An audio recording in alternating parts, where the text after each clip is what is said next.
Syria पर Israel ने हमले किए हैं और इसके बाद अमेरिका ने सीजफायर का ऐलान किया है। अमेरिका के विदेश सचिव ने सोशल मीडिया पर जानकारी दी है। लिखा कि हमने संघर्ष में शामिल सभी पक्षों से बातचीत की है।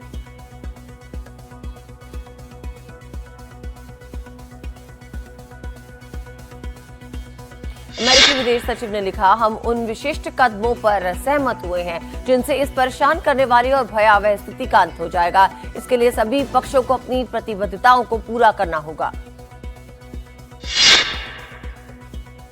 इजरायली सेना ने सीरिया की राजधानी दमिश्क पर हवाई हमले किए हैं और इसका वीडियो जारी किया है। वीडियो में सीरिया की राजधानी के बाहर राष्ट्रपति भवन के पास हमले की तस्वीरें सामने आई।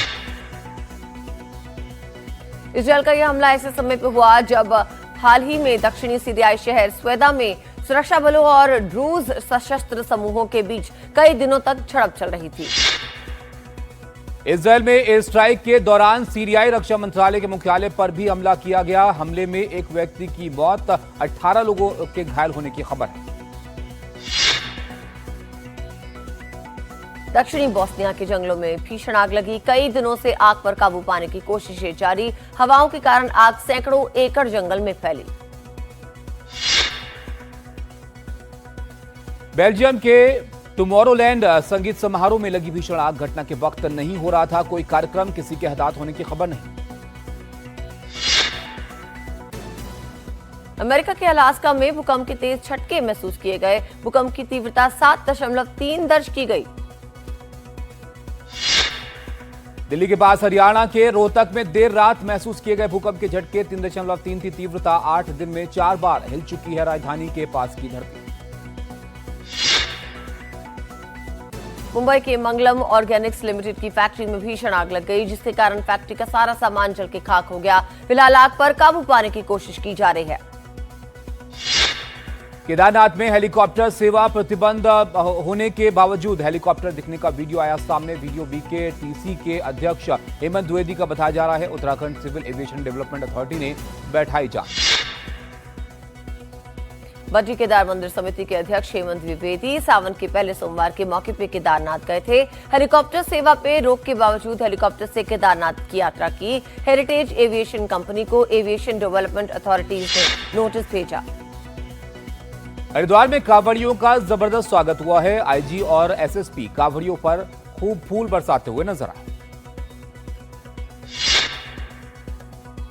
गुरुग्राम में ऑटो की टक्कर से कांवड़ी की कावड़ की हुई खंडित और नाराज कांवड़ियों को पुलिस अपने साथ हरिद्वार लेकर गई। हरिद्वार से कांवड़ में दोबारा जल भरवाया। हरिद्वार से लौटकर पुलिस ने कांवड़ियों को दोबारा गुरुग्राम छोड़ा। खंडित हुए स्थान से दोबारा शुरू कराई कांवड़ यात्रा। श्रावणी मेले के मौके पे हाजीपुर के लिए चलेंगी 6 स्पेशल ट्रेन। श्रद्धालुओं की सुविधा के लिए रेलवे ने शुरू की सेवा। उदयपुर फाइल्स के फिल्म निर्माताओं ने सूचना एवं प्रसारण मंत्रालय के सचिव से की मुलाकात के दौरान सीबीएफसी के प्रतिनिधि भी रहे मौजूद। बैठक के बाद समिति का गठन हुआ। दोपहर 2:30 बजे समिति में दिखाई जाएगी फिल्म और फिल्म देखकर रिपोर्ट तैयार होगी, जिसे कोर्ट में सौंपा जाएगा। पटना के पारस हॉस्पिटल में अपराधियों ने एक पेरोल पर बाहर आए आरोपी को गोली मार दी। घटना को अंजाम देने के लिए 4 अपराधी आए थे। संपत्ति विवाद में छोटे भाई का बड़े भाई के परिवार पर हमला, जान लेने के इरादे से चढ़ाई गाड़ी। घटना सीसीटीवी में कैद हुई। हादसे में 3 लोग गंभीर रूप से घायल। फिरोजाबाद के शिकोहाबाद नगर पालिका परिषद के अधिकारी ने जमकर किया नागिन डांस। वीडियो सोशल मीडिया पर हो रहा है वायरल। प्रेमी के साथ मिलकर कलयुगी मां ने 5 साल की बेटी की हत्या कर दी। पति का घर हड़पने के इरादे से बेटी को मारा और फिर पति पर हत्या का आरोप लगाया। यूपी के मथुरा में प्रेमी ने प्रेमिका की गला दबाकर हत्या की। पुलिस ने आरोपी को हिरासत में लिया। शव को पोस्टमार्टम के लिए भेजा। आरोपी 30 साल से महिला के साथ रिलेशनशिप में था। दिल्ली में गाड़ी और फोन चुराने वाले गैंग का पर्दाफाश। पुलिस ने सरगना समेत 4 लोगों को गिरफ्तार किया। गिरोह में सरगना को छोड़ बाकी 3 आरोपी नाबालिग। दिल्ली के कनॉट प्लेस में एलआईसी की बिल्डिंग में बम होने की खबर मिली। पुलिस ने मौके पर पहुंचकर जांच की। कोई संदिग्ध सामान बरामद नहीं हुआ है। दिल्ली में स्कूल को बम से उड़ाने की धमकी देने वाला पकड़ा गया। 8वीं के छात्र ने शरारत की थी। पुलिस ने पूछताछ के बाद छात्र को छोड़ा। पकड़े गए बच्चे ने द्वारका के सेंट थॉमस स्कूल और सेंट स्टीफेंस कॉलेज में बम होने की मेल किए थे। 15 जुलाई को आए थे धमकी भरे मेल। 16 जुलाई को जो मेल आए उनकी जांच अभी जारी है। दिल्ली के 10 स्कूलों को बम की धमकी मिली। लगातार तीसरे दिन भी बम की धमकी झूठी निकली। राजस्थान के सीकर में 9 साल की बच्ची को पड़ा दिल का दौरा। लंच के दौरान टिफिन बॉक्स खोलने के बाद बच्ची बेहोश हो गई। अस्पताल में इलाज के दौरान हुई मौत। एनडीटीवी से बातचीत के दौरान प्रिंसिपल ने बताया कि सर्दी होने के कारण 2-3 दिन स्कूल नहीं आई थी बच्ची। ठीक होने के बाद स्कूल लौटी थी बच्ची। उसी दिन लंच के दौरान मौत हुई। ग्रेटर नोएडा के सूखे तालाबों को लेकर अफसरों के खिलाफ सुप्रीम कोर्ट की सख्ती। ग्रेटर नोएडा सीईओ, जिला मजिस्ट्रेट और प्राइवेट कंपनी के एमडी के खिलाफ अवमानना की कार्रवाई शुरू। एनसीईआरटी की किताब में मुगलों की आलोचना को लेकर केंद्रीय मंत्री सुकांत मजूमदार का बड़ा बयान। यह ऐतिहासिक तथ्य है जिनसे कोई इंकार नहीं कर सकता। पाठ्यपुस्तक में बाबर को क्रूर, अकबर को क्रूर और औरंगजेब को मंदिर विध्वंसक बताए जाने पर बोले सुकांता मजूमदार, हम ये नहीं कह सकते कि कोई मुस्लिम शासक या मुगल क्रूर नहीं था। लैटरल एंट्री पे रोक को लेकर केंद्रीय मंत्री जितेंद्र सिंह का बड़ा बयान। बोले, लैटरल एंट्री पर रोक नहीं लगाई गई, हमने इसे संस्थागत रूप देकर एक तंत्र स्थापित किया। लेटरल एंट्री पर केंद्रीय मंत्री जितेंद्र सिंह ने यूपीए सरकार को घेरा। कहा, सबसे प्रमुख लेटरल एंट्री संयोग से डॉक्टर मनमोहन सिंह की थी। बोले, हमने इसे यूपीएससी के माध्यम से पारित किया।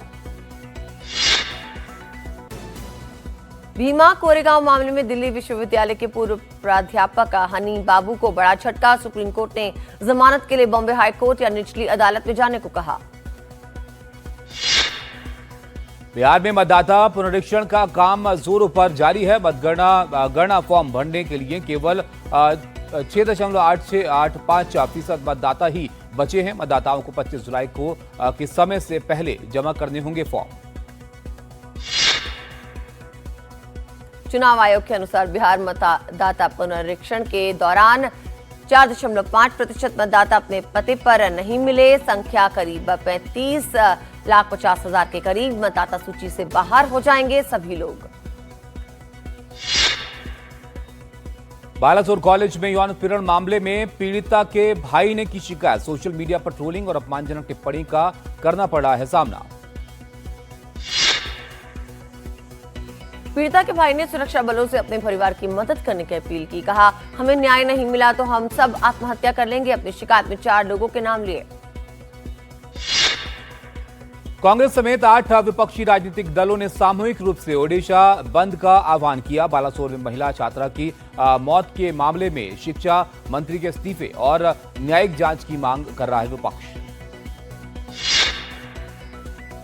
धर्मांतरण मामले में ईडी उत्तर प्रदेश के बलरामपुर में 12 और मुंबई में 2 ठिकानों पर छापेमारी कर रही है। हवाला लेन देन से भी मामला जुड़ा हुआ है।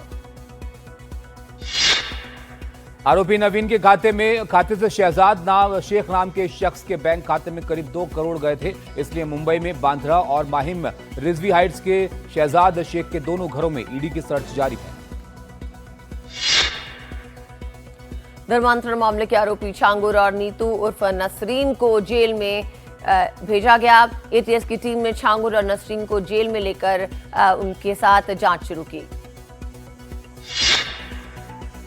हरदोई में बच्चों के अस्पताल में आग लगने की घटना के बाद एक्शन लिया गया है। सरकार अस्पताल को यहां पर सीज किया गया है और जांच में लापरवाही के चलते अस्पताल में आग लगने की खबर सामने आई।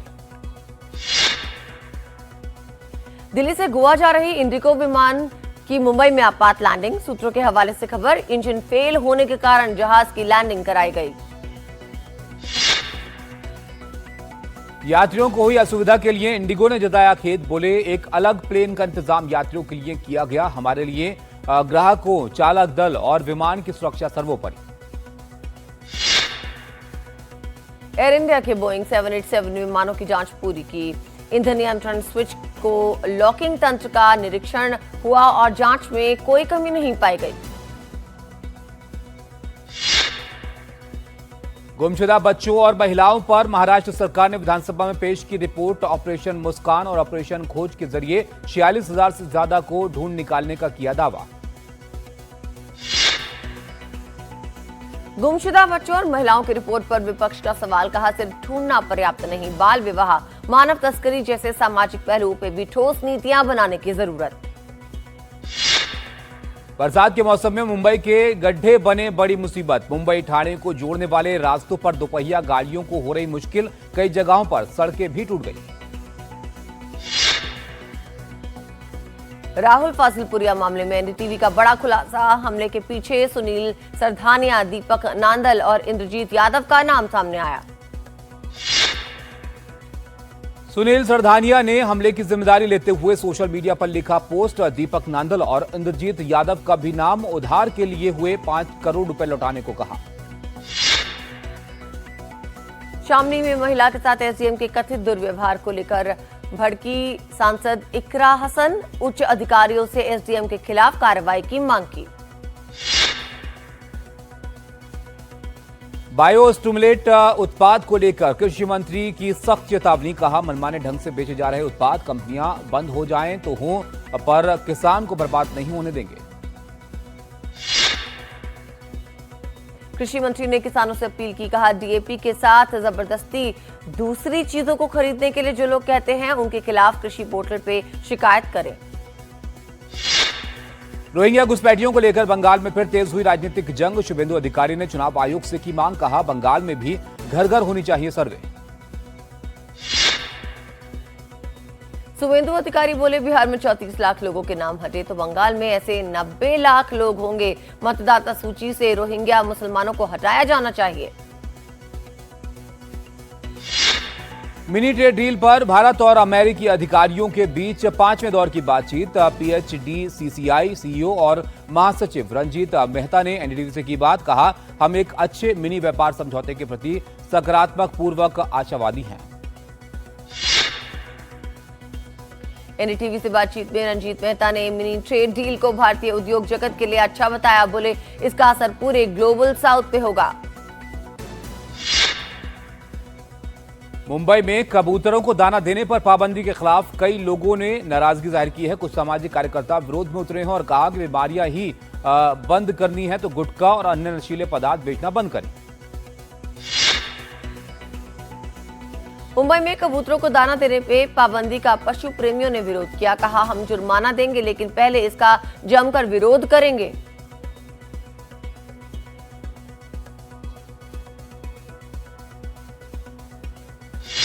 ज्योतिष के जानकारों ने भी कबूतरों के दाने पर लगी रोक का किया विरोध। दाना खिलाने से ग्रह और नक्षत्र जनित दोष और कष्ट दूर होते हैं। कबूतर को अन्न खिलाने से सभी खराब नक्षत्र ठीक होते हैं।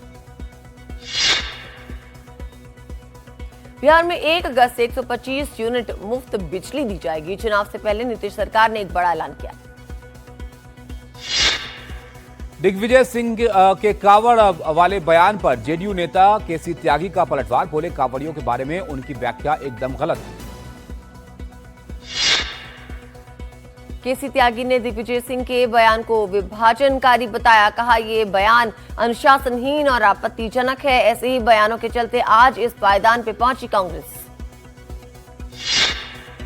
बरेली में टीचर पर एफआईआर होने के मामले में सांसद चंद्रशेखर आजाद ने एनडीटीवी से की खास बातचीत। टीचर ने मानवता की बात की तो सरकार ने उनके खिलाफ एफआईआर दर्ज करा दी। ऑपरेशन सिंदूर पे कांग्रेस के सवालों को लेकर सांसद बैजयंत पांडा का हमला। बोले, कांग्रेस नेता एक नैरेटिव में फंस गए हैं जो पाकिस्तान और चीन को सूट करता है। पहलगाम के आतंकियों पर जम्मू कश्मीर के उपराज्यपाल का बड़ा खुलासा। बोले, आतंकवादियों की पहचान हो गई है, जल्द ही ढेर किए जाएंगे आतंकी। जम्मू कश्मीर के सीएम उमर अब्दुल्ला ने राज्य के पर्यटन को लेकर दुख जताया। कहा पहलगाम आतंकवादी हमले ने पर्यटन क्षेत्र को नुकसान पहुंचाया। हम मौजूदा पीढ़ी को एक बेहतर और अधिक सशक्त जम्मू कश्मीर सौंपेंगे। हिमाचल प्रदेश में भारी बारिश और बादल फटने से भारी नुकसान हुआ है। 35 लापता लोगों को सरकार ने मृत घोषित किया। जल्द ही परिवार वालों को मिलेगी आर्थिक मदद। हिमाचल प्रदेश में अब तक 22 बादल फटने और 30 से ज्यादा फ्लैश फ्लड्स की घटनाएं सामने आई हैं। 106 लोगों की मौत की पुष्टि हुई है। 1000 करोड़ के करीब का नुकसान हुआ है। हिमाचल में भारी बारिश और भूस्खलन का दौर जारी है। लैंडस्लाइड की वजह से चंडीगढ़ मनाली हाईवे बंद हो गया है। कैंची मोड़ के पास लैंडस्लाइड हुआ। यात्रियों के वैकल्पिक मार्ग से जाने की सलाह उनको दी गई है। खाद्य स्वच्छता और सुरक्षा को लेकर एमसीडी ने अभियान चलाया। सभी 12 जोन्स में छापेमारी की। 1000 से ज्यादा दुकानें सील हुई। 3000 से ज्यादा नोटिस जारी किए गए। छत्तीसगढ़ विधानसभा में सरकार ने सुरक्षा और पुलिस कर्मियों की आत्महत्या पर जारी किया जवाब। जवाब में 177 जवानों की आत्महत्या की बात कही गई। राज्य के मंत्री ने विपक्ष के सवाल पर लिखित जवाब दिया। आत्महत्या के पीछे पारिवारिक व्यक्तिगत समस्या और स्वास्थ्य संबंधी कारण जिम्मेदार। शिवांशु शुक्ला की वापसी के बाद भारत के स्पेस मिशन को मिल रही एक नई उड़ान, अंतरिक्ष कार्यक्रम में निवेश और वैश्विक नेतृत्व में बढ़त की उम्मीद। मुंबई क्राइम ब्रांच ने अंतर्राष्ट्रीय ड्रग तस्कर को किडनैपिंग से छुड़ाया। ड्रग्स और पैसों से जुड़े विवाद के चलते मुंबई के पश्चिमी इलाके से किया गया था अपहरण। दिल्ली जीआईआईएस ने 10 छात्रों को स्कॉलरशिप दी। इसके तहत सिंगापुर कैंपस में कक्षा 11 और 12 की पढ़ाई और रहने का पूरा खर्च जीआईआईएस उठाएगा। बांग्लादेश में सुरक्षा बलों और शेख हसीना के समर्थकों के बीच हिंसक झड़प। 4 लोगों की मौत, सैकड़ों घायल। दक्षिण पश्चिमी गोपालगंज में मार्च निकालने के दौरान ये हिंसा हुई।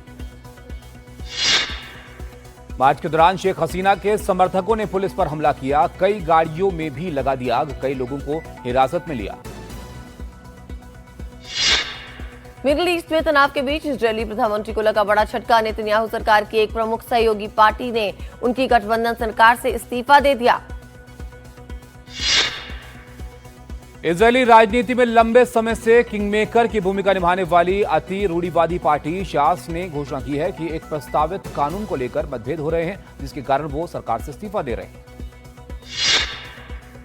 गाजा में राहत सामग्री बांटने के दौरान हादसा। भगदड़ मचने से 20 फिलिस्तीनियों की मौत हुई। सैकड़ों लोग घायल हो गए। भगदड़ के दौरान मारे गए ज्यादातर लोगों में बच्चे शामिल। राहत सामग्री बांट रहे समूह ने हमास आतंकवादी समूह पर केंद्र में अशांति फैलाने और भगदड़ मचाने का आरोप लगाया। राष्ट्रपति ट्रंप ने भारत के साथ जल्द व्यापार समझौते होने का इशारा दिया।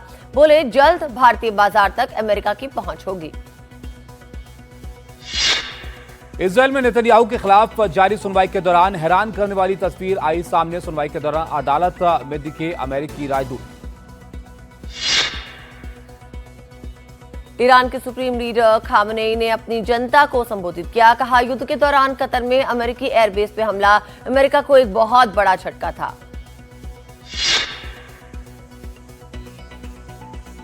खामनेई ने इजरायल और अमेरिका का पालतू कहा। बोले, ईरान के लोगों को एकजुट होने की जरूरत, पूरी ताकत के साथ देंगे जवाब। बहरीन के क्राउन प्रिंस सलमान बिन हमद अल खलीफा का अमेरिका दौरा। राष्ट्रपति ने व्हाइट हाउस में जोरदार स्वागत किया। ओवल ऑफिस में क्राउन प्रिंस के साथ ट्रंप ने की मुलाकात। तब बहरीन को एक शानदार सहयोगी बताया। साथ ही 17 अरब डॉलर के निवेश की घोषणा की। यूरोपीय संघ प्रमुख ने 2 ट्रिलियन यूरो का प्रस्ताव रखा। बोली, यूरोपीय संघ को एक नए बजट की जरूरत है। युद्ध और जलवायु परिवर्तन जैसी मुश्किलों का सामना करने में होगा मददगार। 23 जुलाई से होने वाले मैनचेस्टर टेस्ट में भारतीय टीम के सामने एक बड़ा सवाल है। तीसरे नंबर पर बल्लेबाजी कौन करे? भारत लॉर्ड्स की हार के बाद सीरीज में 2-1 से पीछे है। दरअसल बीते 2 टेस्ट से तीसरे नंबर पर बल्लेबाजी कर रहे करुण नायर नाकाम रहे हैं। बीते 3 टेस्ट की 6 पारियों में एक भी अर्धशतक उनके नाम नहीं है। इंग्लैंड के खिलाफ पहले टेस्ट में तीसरे नंबर पर आए साई सुदर्शन ने बल्लेबाजी की, लेकिन वो दोनों पारियों में नाकाम रहे। उसके बाद उन्हें बाहर होना पड़ा। वैसे करुण नायर की नाकामी के बाद साई सुदर्शन को वापस लाने की मांग शुरू हो गई। पूर्व टेस्ट क्रिकेटर फारूक इंजीनियर ने एक इंटरव्यू में कहा कि उसे एक मौका देकर ड्रॉप करना ठीक नहीं था। अपनी आने वाली फिल्म गलवान को लेकर अभिनेता सलमान खान ने एनडीटीवी से की बात। 10 दिनों में शूटिंग शुरू होगी, फिल्म को तुरंत रिलीज करने का प्लान। गलवान की शूटिंग को लेकर सलमान खान ने कहा, लेह लद्दाख में ठंडे पानी में शूटिंग करना है, मुझे डर लग रहा है लेकिन मैं करूंगा।